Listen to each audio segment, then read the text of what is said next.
Hey everyone, in this lesson, a couple more tidbits of information for you on how to do the lessons and the expectations and just in terms of how it works.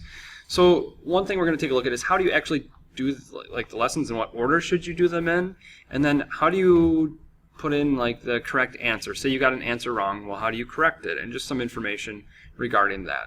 So let's take a look here. So if we go to playposit.com or EdgeCanon, whatever you want to call it, we get a menu like this. So this is what your screen will look like for a certain class that you're in. And if we look here, so this class, it has 3 different lessons in it right now.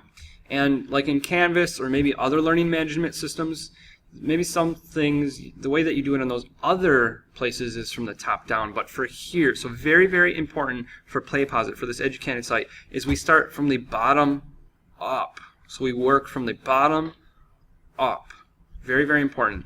So what might happen is if somebody clicks something at the top, they might be like doing that lesson and have absolutely no idea what it's about because they missed some of this other stuff down low. So this lower stuff is like building us, if you think about it, imagine this is the pyramid, we're building up to the stuff up top.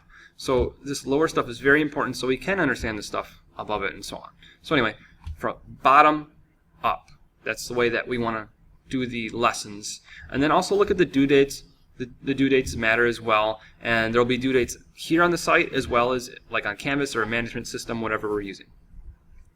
So if we look here, we can see these stars.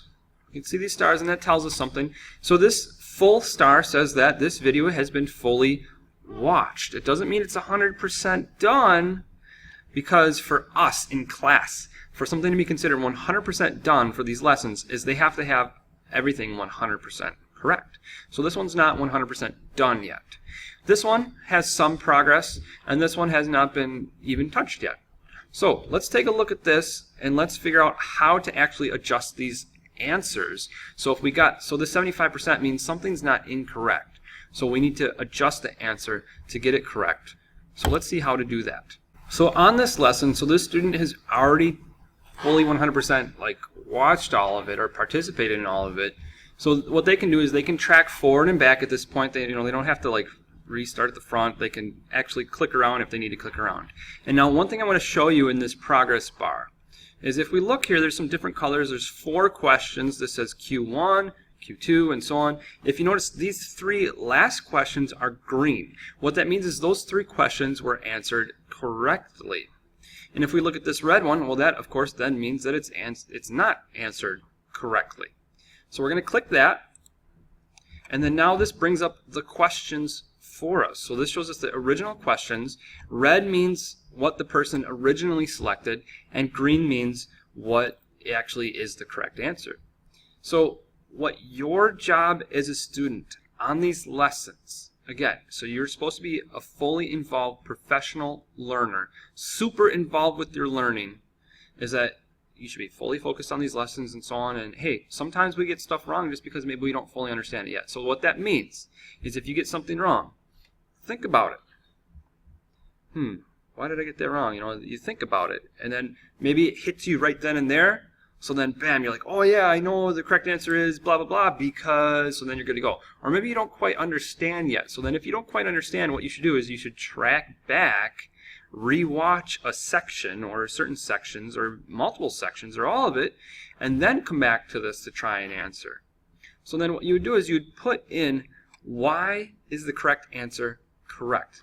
Let's take a look at some unacceptable reasons or unacceptable explanations. So how do I correct an answer? So again, we click the red one, and then that brings this section up over here. And then we can type in explanation. So here's unacceptable explanations. So keep in mind, my job as your learning coach or teacher, however you want to look at it, is my job is I need to be convinced and I'm assessing that you understand something.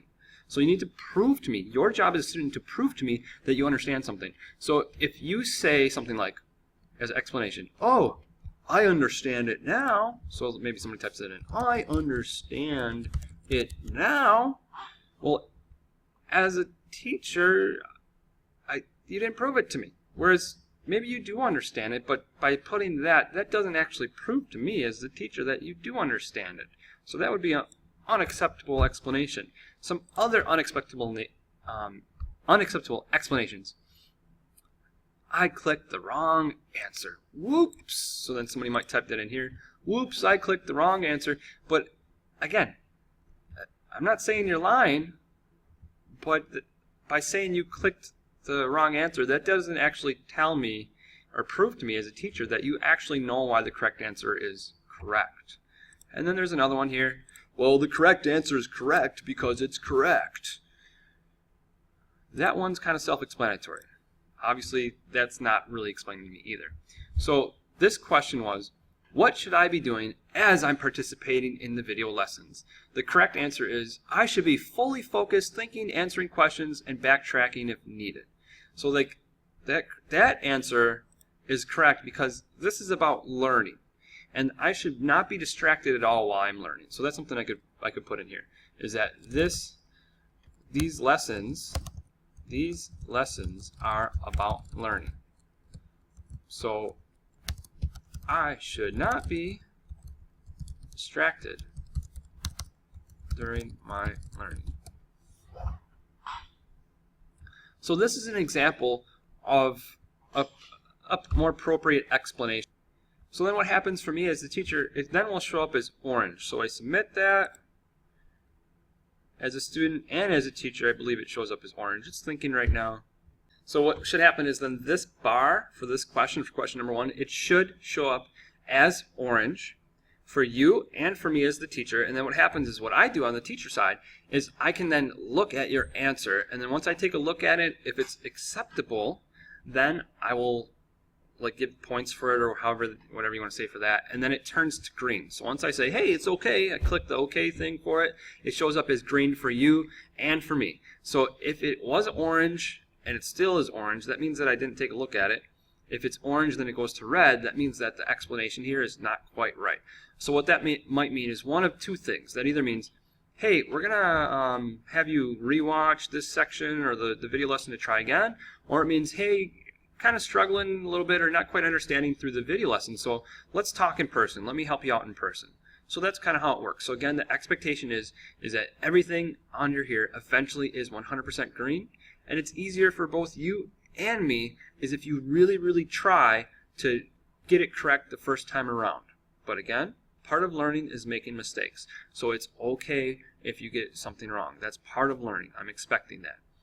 But what's important is that you keep trying. Thank you.